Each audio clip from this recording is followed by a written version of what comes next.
Welcome at It's Never Too Far Away. This video is part 2 about my long-range experience on ANA.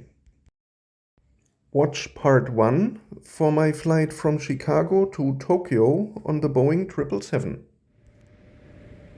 My second flight from Tokyo to Jakarta was on a Boeing 787 Dreamliner configured for use on the intra-Asian network.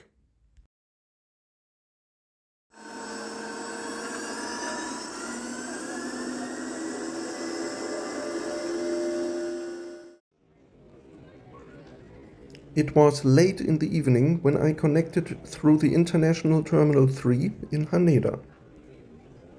A lot of shops were already closing, as was the lounge operated by the airport, even though the departure board was still full with many long-range flights waiting to depart. In my case, it was the flight to Jakarta, operated by a Boeing 787 Dreamliner 8. ANA are operating the Dreamliner 8 in a long range and also, like my aircraft, used on the route to Jakarta in a more dense medium range configuration. The aircraft had two cabins, business and economy. I can say already now that both have little to do with the product offered on long range flights, and that is important to know. While ANA are known as one of the best airlines in the sky already for a long time, it must be clear that not every flight offers the best product. Especially the business class cabins are far from the same. Honestly, I'm not so sure how that should be justified. When flying to Jakarta, you also spend well over 7 hours on the aircraft, which in itself is not a short flight. Let's go on board. Tokyo Haneda, Jakarta. Flying time 6 hours 42 minutes. The welcome on board was okay. The seats were like on any other airline. Sorry, so messy. The picture was taken after arrival. Leg room, not impressive at all. The screens, normal standard, not very big. Elektronik, termasuk telepon seluler, atau gunakanlah mode pesawat yang tidak memancarkan gelombang radio. Terima kasih.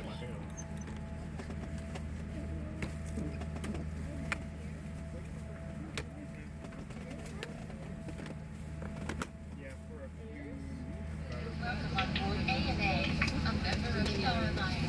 Flight 871 from Jakarta.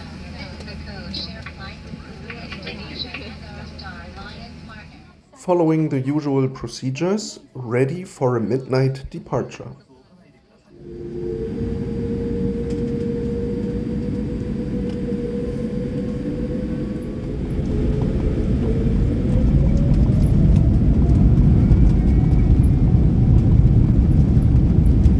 What kind of service would you expect on a 6-hour, 40-minute flight on one of the world's leading airlines?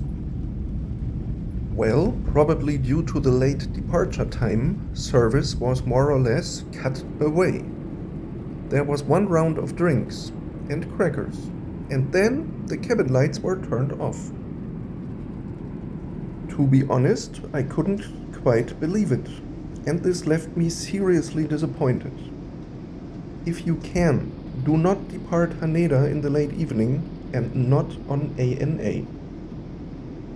It would now be the time to explore the in-flight entertainment, but I have included this already in video part 1. Here I will just say it does not deserve too much praise. The flight made progress, and during the dark cabin time, crew came with juice at least once. And then came some really good stuff. Plastic cards were handed out, but also quickly taken away again to choose between two breakfast options. The food is certainly one of the great parts of why it is enjoyable to fly ANA. The work of the crew was again great as well, and trays were removed individually as passengers finished, at least until a certain point, after which all remaining trays were taken. The quality of the food was super good. Well, apart from the meal, this flight did not have anything else to tell about. ANA are normal in some things and really good in others, such as crew attention, cleanliness, and food. Another thing completely missing, for example, are pilot announcements. On both flights, there was not one word from the flight deck. So, certainly there's nothing really bad about ANA. Only, not everything is so amazing either. Of course, I would always be looking forward to my next flight on them. As always, I thank you very much for watching. And don't forget, it's never too far away.